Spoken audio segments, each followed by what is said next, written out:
نابالغ کا مطلب تو ہے کہ شاید 14 سال نہیں 9 سال میں مجتہد بن گئے تھے، اجتہاد کا درس بھی دیتے تھے بڑے بڑے مجتہدین کو، اور ساتھ میں چڑیوں کے ساتھ کھیلتے بھی رہتے تھے کہ بچپنا بھی فطرت ہے، علم کا اظہار وہ بھی اپنی جگہ۔ بلکہ یہی بچہ تو تھا نا جو بعد میں 9 سال میں مجتہد بنا، فخر المحققین ان کا لقب۔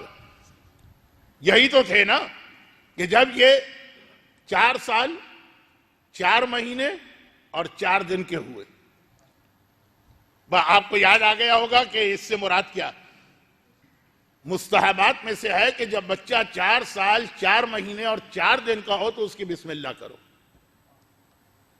یعنی باقاعدہ طریقے سے اسے قرآن کے ذریعے سے تعلیم شروع کرواؤ۔